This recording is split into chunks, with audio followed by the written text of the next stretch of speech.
वर्षों से बाबा साहब को समझ रहे हैं, मानवर साहब को समझ रहे हैं, बाबा साहब को लोगों तक पहुंचा रहे हैं, मानवर साहब की बातों को लोगों तक पहुंचा रहे हैं। ये सब लोग ऐसे लोग यहाँ पर बैठे हैं जो हजारों लोगों को लीड करते हैं। एक व्यक्ति बैठा है तो हजारों से भी ज्यादा लोगों को ये लीड करने वाले लोग यहाँ पर बैठे हैं। इसलिए आप सभी बहुत काबिल लोग यहाँ पर बैठे हैं। मानवर साहब की कुछ बातें हैं और मानवर साहब की कुछ लाइनें हैं जो हम लोगों को पूरी बात समझा जाती है और पूरा आंदोलन, पूरा मकसद बताया जाता है। मानवर साहब ने कहा था कि तमन्ना सच्ची है तो रास्ते निकल आते हैं और तमन्ना झूठी है तो बहाने निकल आते हैं। लायक लोग रास्ता निकालते हैं और नालायक लोग बहाना निकालते हैं। जिसको कुछ नहीं करना है वो बहाना बहुत अच्छा निकालता है कि क्या करें, ऐसी परिस्थिति थी, नहीं कुछ हो पा रहा। नहीं तमन्ना है तो नहीं करने के बहुत सारे रास्ते हैं, बहुत सारे बहाने किए जाते हैं। ये आंदोलन की लाइनें हैं मानवर साहब पे। एक एक लाइन पे मानवर साहब ने आंदोलन खड़ा कर दिया, लोगों को उद्वेलित कर दिया, लोगों को घर से निकलने के लिए मजबूर कर दिया। लोग घर से निकल गए। मानवर साहब ने आगे हमें ये भी संदेश दिया कि वोट से लेंगे पीएम सीएम और आरक्षण से लेंगे एसपी डीएम। आरक्षण की भी जो ताकत है वो भी मानवर साहब ने हम लोग को बहुत बेहतर तरीके से बताया और वोट की ताकत भी मानवर साहब ने बहुत अच्छे से बताया।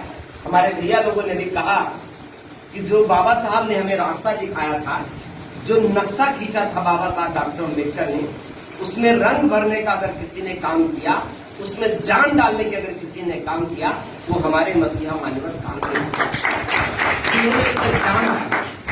और हम लोग मानवर साहब के बारे में नारा लगाते हैं कि मानवर तेरी नेक कमाई तूने सोची कौम जगाई। इसलिए नारा लगाते हैं कि उस दौर में मानवर साहब ने हम लोगों की आंखों में सपना जगाया, हम लोगों के शरीर में वो जुनून पैदा किया कि तुम भी सत्ता ले सकते हो, तुम भी राजा बन सकते हो।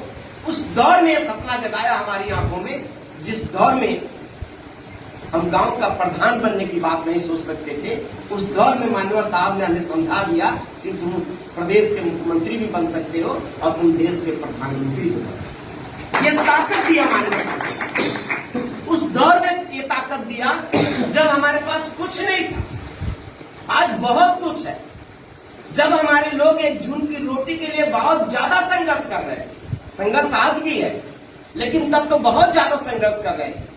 अपनी बात गांव में खड़ा होकर के बोल नहीं सकते थे, झंडा अपने दरवाजे पर लगा नहीं सकते थे, अपनी गाड़ी में, अपनी साइकिल में लगा नहीं सकते थे। उस दौर में आप सोचिए कि कितनी गजब की ताकत थी और कितनी मजबूत ताकत थी कि उस दौर में हमें बता दिया कि तुम मुख्यमंत्री भी बन सकते हो, प्रधानमंत्री भी बन सकते हो। और वो सपना लेकर के हमारे लोग घरों से निकल गए और वो सपना भी मानवर कांसीराम साहब ने सच करके दिखा दिया। साथियों, हम 4-4 बार उत्तर प्रदेश में सरकार बना दी और प्रधानमंत्री बनने का हम सपना जो सजो रहे हैं ये भी बहुत दूर नहीं है, हम उसके नजदीक। राजनीति तो परिस्थितियों का खेल है। आप खुद सोचिए कि जब हम सरकार नहीं बना सकते थे उत्तर प्रदेश में, जब 400 से ज्यादा विधानसभा की सीटें थी, तो सरकार बनाने के लिए उस दौर में आप सोचिए कि 200 से ज्यादा विधायक होने चाहिए।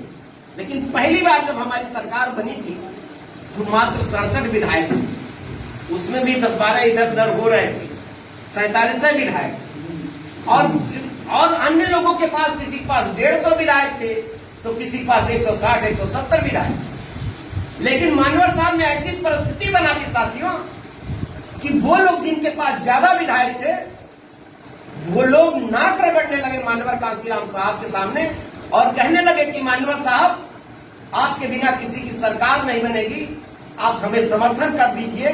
तो मानवर साहब ने कहा कि अभी तो आप बोल रहे थे कि मेरे बिना किसी की सरकार नहीं बन सकती, तो मैं तुम्हारी सरकार क्यों बनाऊंगा? तुम्हें 100 बार अगर गर्ज हो तो हमारी सरकार बनाओ, हम सरकार बनाएंगे। तुम दो और हम अपनी शर्तों पर सरकार चलाएंगे। और मजबूर किया माननीय कांशीराम साहब ने और बहन कुमारी मायावती को उत्तर प्रदेश का मुख्यमंत्री बनाया। ये परिस्थिति डेवलप किया जाता है, ये परिस्थिति डेवलप किया जाता है। निराश होने से काम नहीं चलता, परिस्थितियों को अपने बस में करना होता है।